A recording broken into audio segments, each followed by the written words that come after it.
E aí, pessoal, tudo bem? Sejam bem-vindos à disciplina de Cálculo Diferencial Integral.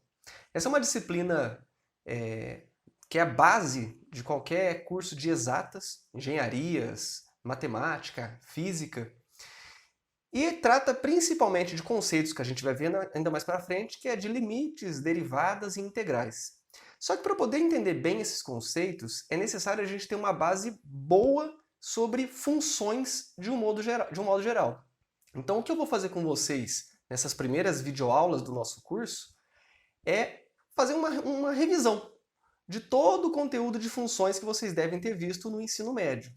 Então, a gente vai começar aqui falando dos principais conceitos de funções. Nessa videoaula especificamente, a gente vai falar da definição de função e dos conceitos de domínio, contradomínio e imagem. Mas nas próximas videoaulas a gente vai revisar um pouquinho das funções mais elementares, como função afim, função quadrática, função exponencial, logarítmica, trigonométrica. A gente vai fazer um apanhado de todas essas funções, né, dar uma revisada para a gente conseguir dar sequência no curso. Sem essa base fica difícil de a gente conseguir tocar e aprender sobre limites, derivadas e integrais, que são conceitos um pouco mais complicados até do que de funções simplesmente. Então, vamos para a nossa primeira videoaula e lembrar um pouquinho do que significa esse conceito de funções. Vamos lá?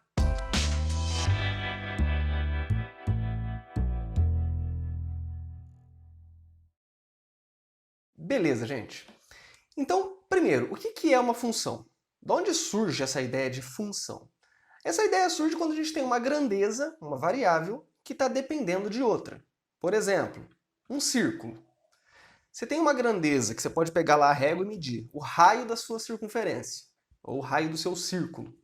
E com esse raio você consegue calcular qual é a área desse círculo. Então, o raio e a área, elas estão relacionadas. Essa relação a gente chama de função. Essa função especificamente, da área do círculo, tem uma lei de formação que é conhecida, né? Se vocês lembrarem bem, a área é πr ao quadrado. Basta a gente multiplicar π pelo raio elevado ao quadrado que a gente obtém a área. Então essa é uma função que tem uma lei de formação. Mas nem todas têm. Por exemplo, a temperatura T em um dia é função do horário tzinho do dia. Então, por exemplo, às 5 horas da tarde estava fazendo 30 graus. Às 6 horas da tarde estava fazendo 32 graus. Existe uma função. Dependendo do horário do dia, tem uma temperatura correspondente. Só que essa temperatura não segue uma lei de formação, não necessariamente. Pode até ser que algum dia específico você consiga modelar uma função que se ajuste em todas as temperaturas, mas pensando num dia qualquer, não existe uma lei de formação.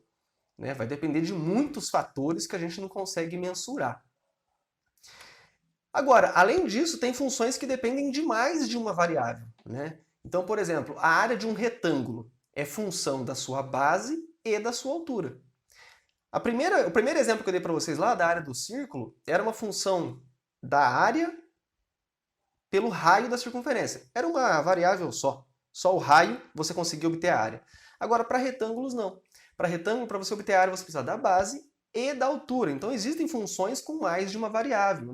Aqui a gente tem até a relação, que é a área é base vezes a altura. O que a gente vai tratar em cálculo 1 é mais especificamente de funções do primeiro tipo, onde a gente tem uma variável em função de outra, simplesmente, uma variável só. Beleza? Então, funções com duas variáveis ou mais é tratado em cálculo 2, cálculo 3, cursos mais para frente. O que a gente vai mais ficar aqui focado é em funções de uma variável só. Tá, então essa é a ideia de função. Uma grandeza que está dependendo de outra. Conforme uma varia, varia a outra também. Mas qual que é a definição formal? A definição formal é essa, ó. Dados dois conjuntos não vazios, A e B, uma relação que associa cada elemento x pertencente a um único elemento y pertencente a B, recebe o nome de função de A em B. Ou seja, para você ter uma função, tem que ter um conjunto A com elementos dentro dele.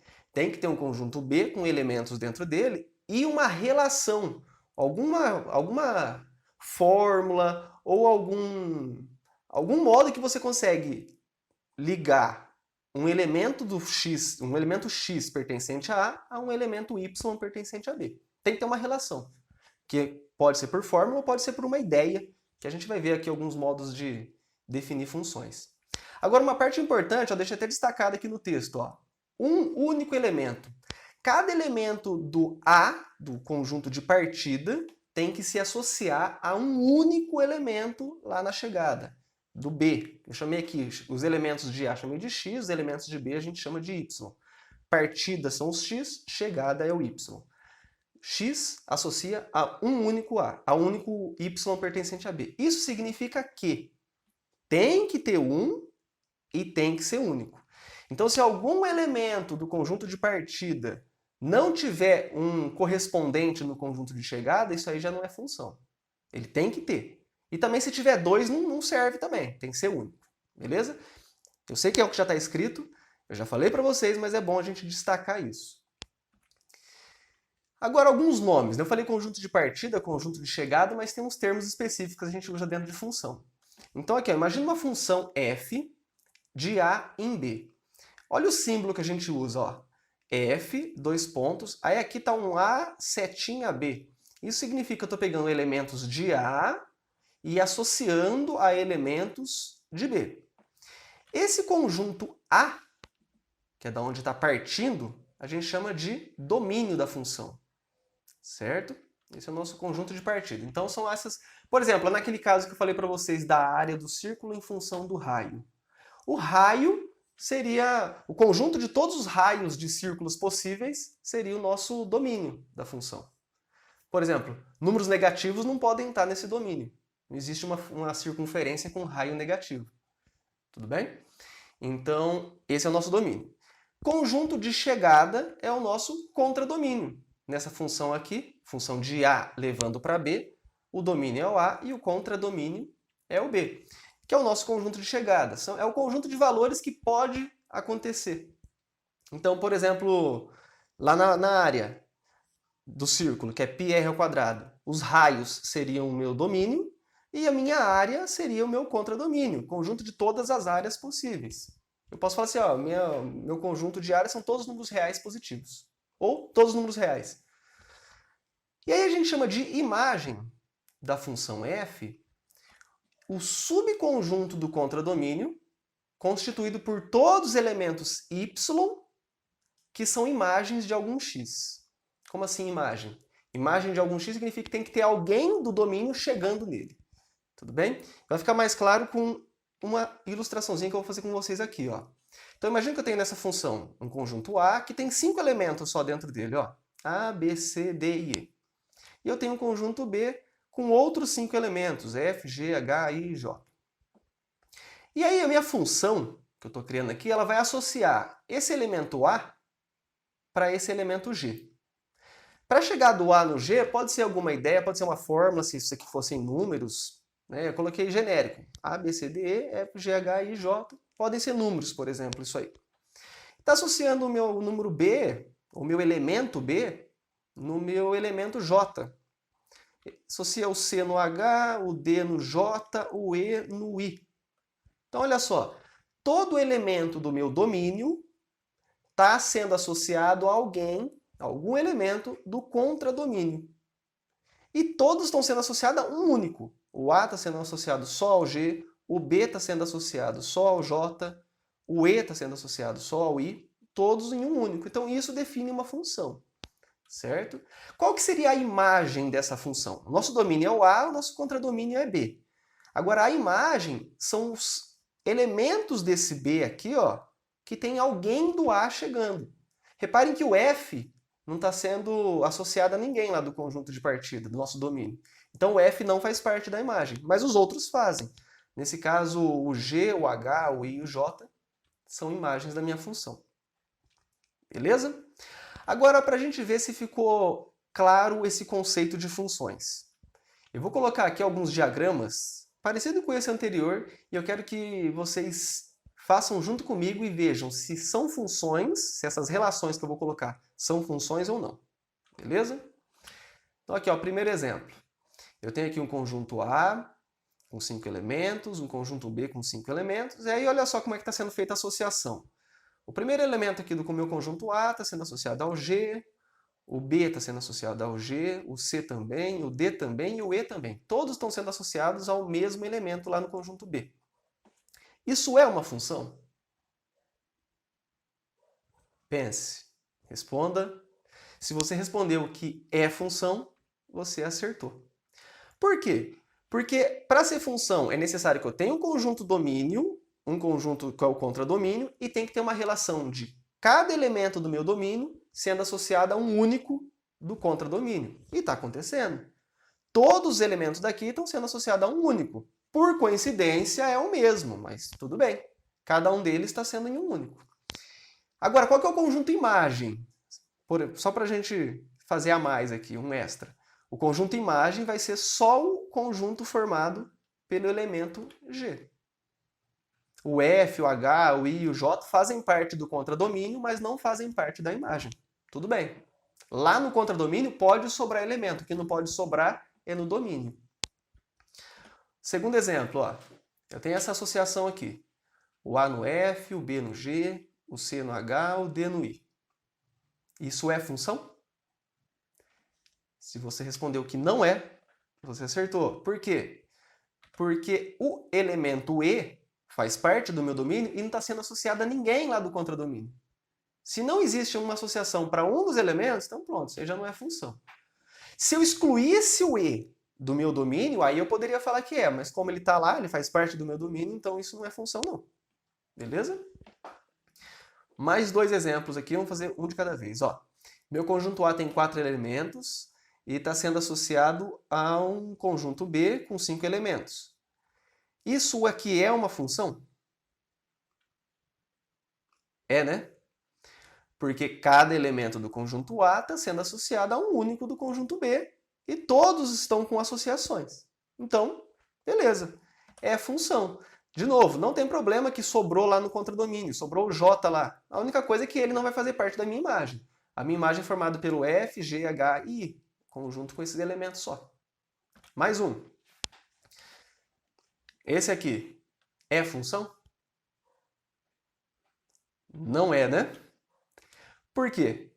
Apesar de todos os elementos do domínio estarem sendo associados a algum do contradomínio, esse elemento D está sendo associado a 2. E para ser função, essa associação tem que ser única.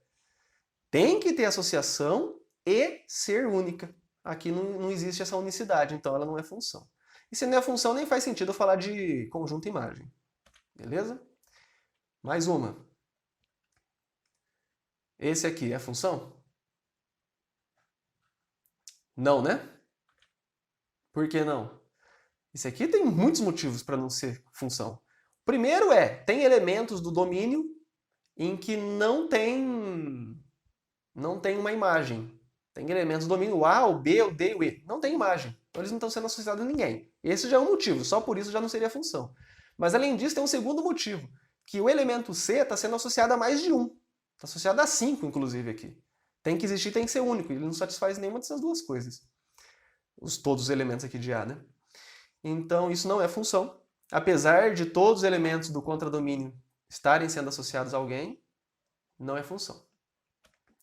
E por fim, esse aqui é função, né? Porque o elemento A está sendo associado ao I, o B ao H, o C ao G, o D ao F. Todos estão sendo associados a alguém, a algum elemento ali do contradomínio. E é único. Então é função. E nesse caso, ó, o meu contradomínio é a minha própria imagem. Coincidiu da imagem ser todos os elementos, F, G, H e I. Poderia ter colocado aqui, ó, imagem igual a B. Né? Existem funções em que o contradomínio é igual à imagem. Esse foi um exemplo. E para a gente encerrar, vou fazer mais um exemplo falando de uma função específica que aqui ó, não tem fórmula. A gente vai falar de funções que são dadas através de fórmulas na próxima videoaula. Tá? Mas aqui, ó, imagina o seguinte situação. Certo dia, 3 mães deram à luz em um hospital. A primeira teve gêmeo, a segunda teve trigêmeo e a terceira um único filho. Considere A, o conjunto das 3 mães, B, o conjunto das 6 crianças. Por que 6? Porque a primeira teve gêmeo, então quer dizer que teve 2 filhos. A segunda teve trigêmeo, então quer dizer que teve mais 3, já dá 5.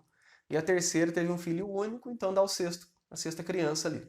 Então A é o conjunto das mães, B é o conjunto das 6 crianças, C é um conjunto formado pelos números 1, 2, 3 e 4. Né? Parece que não tem sentido nenhum no enunciado, mas ele vai fazer sentido daqui a pouquinho. E as seguintes regras. Eu chamei essa regra F. Associa cada mãe a seu filho, G associa cada filho a sua mãe, e assim por diante. Depois a gente volta nelas. Qual que é a pergunta? Quais das relações acima são funções e qual é o domínio, contradomínio e a imagem de cada uma dessas funções? Então eu tenho 4 relações aqui. Ó. A primeira coisa tem que saber qual que é a função e qual que não é. A relação F, ele associa cada mãe a seu filho. Pegando o contexto do nosso problema, vocês acham que essa relação F é uma função? Não, né? Por quê? Porque tem mãe que teve mais de um filho, teve mãe que teve gêmeo, teve outra que teve trigêmeo, ou seja, haveria elementos do conjunto mãe sendo associadas a mais de um elemento do conjunto filho. Algumas seriam associadas a 2 e outras seriam associadas a 3. Então, por isso, isso não é função. Porque cada elemento do meu domínio tem que ser associado a um único do contradomínio. Já a relação G, associa cada filho à sua mãe, essa sim é função. Porque vamos pegar o conjunto dos filhos. Cada um deles vai ser associado a uma única mãe. Então, e todos têm mãe. Todos têm mãe e é única. Então, isso é uma função. Olha que interessante. Associando mãe ao filho não dá função. Associando o filho à mãe dá. O H, associa cada criança a seu irmão. Será que isso aqui é função? Pensa um pouquinho.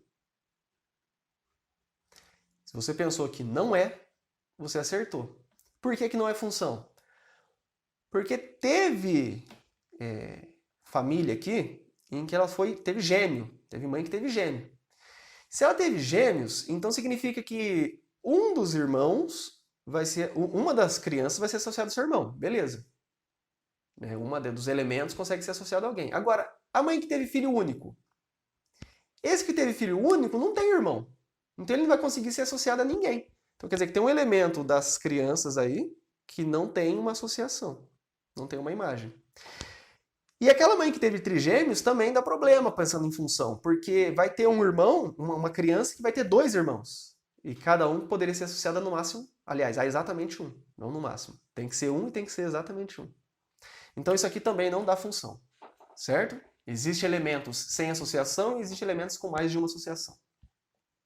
E J associa cada mãe ao número de filhos. Olha só a diferença para o F. O F associava cada mãe a seu filho, ao filho em si. Aqui não, o J está falando que associa cada mãe ao número de filho, a quantidade.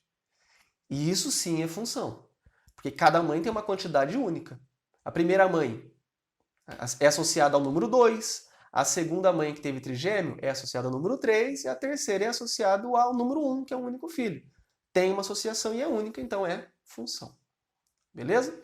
Agora, essas que são funções, o G e o J, é para a gente falar qual é o domínio, o contradomínio e a imagem dessas funções. Da função G, você está associando o filho à sua mãe. Então, o meu domínio é o conjunto dos filhos, que é o B. O meu contradomínio você está associando à sua mãe. Então, está chegando lá no conjunto das mães, que é o conjunto A. E qual que é a imagem? Associa cada filho à sua mãe. A imagem, concorda que são todas as mães? Todas as mães aqui do nosso problema teve um filho. Então, todas elas têm alguém sendo associado. Então, nesse caso, a minha imagem é o próprio conjunto das mães, o conjunto A. Beleza? E agora a função J. Associa cada mãe ao número de filhos. Então, você está partindo do conjunto das mães. Então, o meu domínio é o conjunto A, né? O conjunto A é o conjunto das 3 mães. E está associando ao número de filhos. Lá do nosso enunciado, ó, tem um conjunto C. 1, 2, 3, 4. Então, esse daqui serve para ser o nosso contradomínio. O contradomínio é o conjunto C. Só que repare que nem todos os elementos desse contradomínio C eles são imagens de algum elemento do conjunto A. Nem todos. Porque, pelo nosso probleminha, teve uma mãe que teve um filho único, um que teve gêmeos, outro que teve trigêmeos. Não teve nenhuma com quadrigêmeos. Então esse número 4, apesar de fazer parte do meu contradomínio aqui, ele não faz parte da minha imagem. A minha imagem é formada só pelos números 1, 2 e 3. Né? Lembra que a imagem é sempre um conjunto, por isso que tem essa chave. Então a gente coloca a chave, quer dizer assim, é um conjunto formado pelo quê? Aí você coloca dentro os elementos separados por vírgula. 1, 2 e 3 no nosso caso. Beleza, gente? Então com isso a gente encerra a nossa primeira aula de revisão. Lembrando que essas aulas são de revisão. Não é para a gente fazer com tanto detalhe, apesar que eu vou tentar ser um pouco detalhista, mas não vou pegar todos os detalhes, porque senão a gente não consegue entrar no que é mais importante dentro de cálculo, que é limite, derivadas e integrais. Certo? Espero que vocês tenham entendido, né? Lembrado desses conceitos principais de funções. Ficamos por aqui. Na próxima videoaula a gente vai ver especificamente as funções que são definidas por fórmulas matemáticas. Beleza? Fechou então, gente. Até mais e tchau para vocês.